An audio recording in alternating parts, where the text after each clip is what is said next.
పవన్ కళ్యాణ్ గారు ఏమన్నారు ఒకసారి వినండి. ఆడపడుచులకి జనసేన పార్టీ ఆవిర్భావానికి కానీ నా రాజకీయ ప్రేరణకు కానీ భారతదేశ సమాజం మహాత్మా గాంధీ గారు కోరుకున్నట్టుగా అర్ధరాత్రి స్త్రీ తిరగలిగే స్వేచ్ఛ కావాలని ఈ రోజు నా పగలు పసిబిడ్డ స్వేచ్ఛ లేని సమాజం వైపు దారి తీస్తా ఉంది.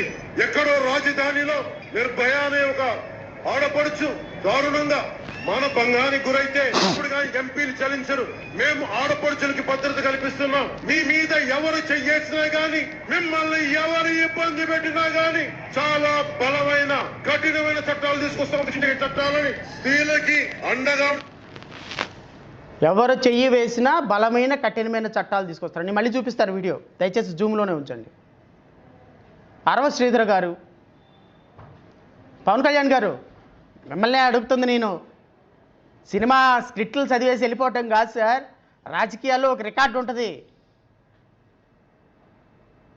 మనం విడిగా అయితేనే అది సినిమా అంతా పెట్టుకుంటాం. ఇది రాజకీయం కదా, ప్రతిదీ అడుగుతాం, మేము స్పష్టంగా అడుగుతాం, అందులో డౌటే లేదు. మీరు మమ్మల్ని ఏమి చేసినా అడుగుతూనే ఉంటాం, నో డౌట్.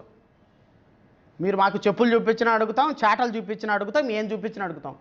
మహిళలు భద్రత ముఖ్యము, వాళ్ళ కోసం కఠినమైన చట్టాలు తీసుకొస్తాం. ఎవడైనా మహిళల మీద చేయేస్తే వాడిది కోసేస్తాం, నరికేస్తాం, తుడిమేస్తాం అని అన్నారు కదా.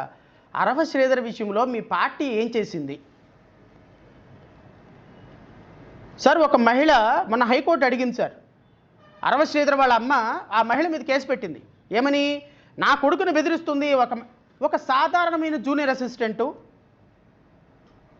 పవన్ కళ్యాణ్ గారు 2 లక్షల పుస్తకాలు చదివారుగా, మీరు 2 లక్షల పుస్తకాలు చదివారు కాబట్టి నేను మిమ్మల్ని అడుగుతాను. ఒక సాధారణమైన స్కూల్ జూనియర్ అసిస్టెంటు 2,50,000 మందికి ప్రతినిధిగా ఉన్న ఒక ఎమ్మెల్యేని బెదిరించగలదా? సమాధానం చెప్పండి. దీనికి మీరు వేసిన త్రిమాన్ కమిటీ ఏమైంది? ఈ దేశ చరిత్రలో రాష్ట్ర ప్రజలందరూ గమనించండి. ఈ సొల్లు చెప్పే సొల్లుకి వాస్తవాలకి ఎంత తేడా ఉంటుందో గమనించండి. ఈ దేశంలో ఒక ఎమ్మెల్యే నన్ను మోసం చేసి రేప్ చేశాడు, నా భర్తని నా బిడ్డని చంపేస్తానని నన్ను లోపరుచుకున్నాడని ఒక కేసు పెడితే ఆ కేసు రిజిస్టర్ చేయకుండా పైగా ఆ అమ్మాయి మీదే కేసు పెట్టినటువంటి చరిత్ర మొట్టమొదటిసారిగా భారతదేశంలో ఇదిగో ఈ జనసేనకు మాత్రమే దక్కుతుంది. నేను వీర మహిళల్ని జన సైనికులను అడుగుతున్నా, ఇదా మీ పార్టీ యొక్క మహిళలకు తీసుకొచ్చే రక్షణ ఇదేనా అని అడుగుతున్నాను నేను.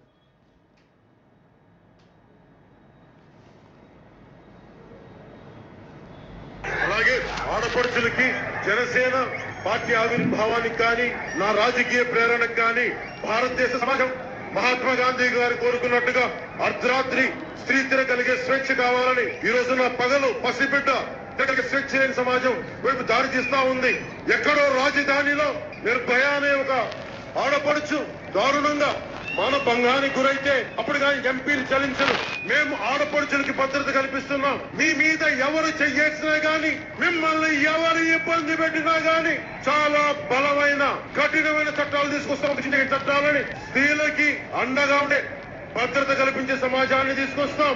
అలాగే ఆడపడుచులకి అసెంబ్లీలో 33% రిజర్వేషన్లు కల్పించడానికి దాన్ని బలమైన చట్టాలు తీసుకొస్తామంటే జనాలు ఏమనుకున్నారంటే మహిళల్ని వేధించిన వాళ్ళ మీద కఠినమైన చట్టాలు తీసుకొస్తారని అనుకున్నారు. కానీ ఎవరైతే మహిళలు వేధించబడతారో వాళ్ళ మీద కఠినమైన చట్టాలు తీసుకొస్తారని అర్థం చేసుకోలేకపోయినారు ప్రజలు. పాపం పిచ్చి ప్రజలు. ఏం చేస్తాం? చెప్పే డైలాగ్ ఒకటి, మాట్లాడే డైలాగ్ ఒకటి, చెప్పే డైలాగ్ ఒకటి, మాట్లాడే డైలాగ్ ఒకటి, యాక్షన్ ఒకటి, ప్యాకప్ అయిపోయిన తర్వాత మాట ఒకటి. పాప ప్రజలు అర్థం చేసుకోవడంలో తప్పుగా అర్థం చేసుకున్నారు. మహిళలు ఎవరైనా కేసులు పెడితే వాళ్ళ మీద కఠినమైన చట్టాలు తీసుకొస్తాం, ఎవరిని మా పార్టీ వాళ్ళని రక్షించుకోవడానికని. ఈయన ఇన్నర్ మీనింగు మరి మీకు అర్థం కాలేదు. దానికి ఆయన ఏం చేస్తాడు? నువ్వు అర్థం చేసుకోవటంలో సరిగ్గా అర్థం చేసుకోవాలా? దానికి పవన్ కళ్యాణ్ గారు ఏం చేయలేరు కదా. కాబట్టి మాట్లాడే మాటకి చేసే పనికి ఎంత కంపారిజన్ ఉందో రాష్ట్ర ప్రజలు చూడమని కోరుతున్నా. ఈవెన్ తెలుగుదేశం నాయకులు కూడా చంద్రబాబు నాయుడు మాట్లాడే మాటలకి నిన్న పుట్టా మహేష్ ఏలూరు ఎంపీ గారి మీద 2 నిమిషాల్లో షోకాజ్ నోటీస్ ఇచ్చారు. నేను అడుగుతున్నా, బిఆర్ నాయుడుకి ఎందుకు ఇవ్వలేదని మీరు? బిఆర్ నాయుడు వీడియో బయటకు వచ్చింది, నిన్న మీరు షోకాజ్ నోటీస్ కూడా ఆయనకి ఏమి ఇచ్చారు? సోషల్ మీడియాలో టీవీల్లో వస్తున్న వార్తా కథనాలను బట్టి మీ మీద కొన్ని ఆరోపణలు వచ్చినాయి, దానికి ఆరోపణలకి షోకాజ్ నోటీస్ ఇవ్వండి అన్నారు. Very good. మరి బిఆర్ నాయుడు మీద కూడా వచ్చింది సోషల్ మీడియాలోను టీవీల్లో కదా మరి ఎందుకు మీరు నోటీస్ ఇవ్వలేదు సార్? షోకాజ్ నోటీస్ ఎందుకు ఇవ్వలేదు?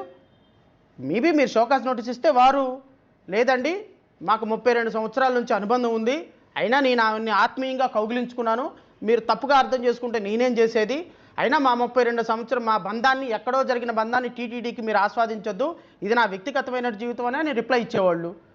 అప్పుడు అదే ప్రపంచానికి చూసి ఇది ఆయన వ్యక్తిగతమైన విషయం, టీటీడీకి సంబంధం లేదు, క్లోజ్ చేసేవాళ్ళు. అరే సమ్ సార్ట్ ఆఫ్ యాక్షన్ ఉంది అని రాష్ట్ర ప్రజలు భావించేవాళ్ళు కదా. ఈయన మీదేమో పాప ఎంపీ గారి మీదేమో 2 నిమిషాల్లో షోకాజ్ నోటీసా, మళ్ళీ దానికి మీడియా ఎలివేషను, మహేష్ యాదవ్ చేసిన దాని మీద సీరియస్ అయిన ముఖ్యమంత్రి చంద్రబాబు నాయుడు గారు. మరి బిఆర్ నాయుడు గారి మీద ఎందుకు అవ్వలేదు సార్? పాపం బిఆర్ నాయుడు గారు ఎందుకు ఆ ప్రివిలేజ్ పర్సనాలిటీ? బిఆర్ నాయుడు ఎందుకు ప్రివిలేజ్ పర్సనాలిటీ?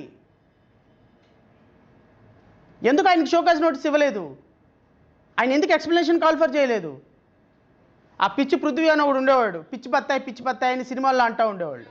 ఆ పిచ్చి బత్తాయి వెనక నుంచి వచ్చి వాటేసుకుంటానని అనగానే 2 నిమిషాల్లో మీడియా మొత్తం బయలుదేరిపోయి పాపం నానా బీభత్సం చేసి పడేసి వాయిస్ కాల్, అది ఆయనదో కాదో కూడా తెలియదు పాపం, ఆయన ఇప్పటికీ నేను నాది కాదు అంటున్నాడు.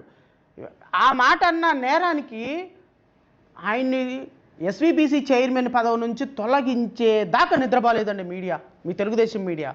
అది జగన్ టైంలో జరిగింది కాబట్టి.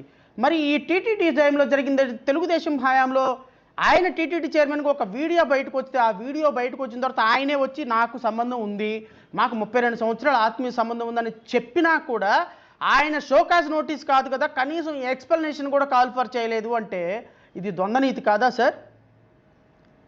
ఇది మీ వెకిలితనానికి నిదర్శనం కాదా సార్? ఇది మా సిగ్గుమాలిన రాజకీయాలకి నిదర్శనం కాదా సార్? ఇది మీ పారిపోయే రాజకీయాలకి, మీరు బయాస్డ్ రాజకీయాలకి, మీరు కలెక్టర్ల సమావేశంలో కూర్చొని కలెక్టర్లని సరిగ్గా పనిచేయండి, ఎస్పీలు కరెక్ట్గా లా అండ్ ఆర్డర్ మెయింటైన్ చేయండి, మీరు ఎలా అనగలుగుతారు? మీకేముందో మొరాలిటీ?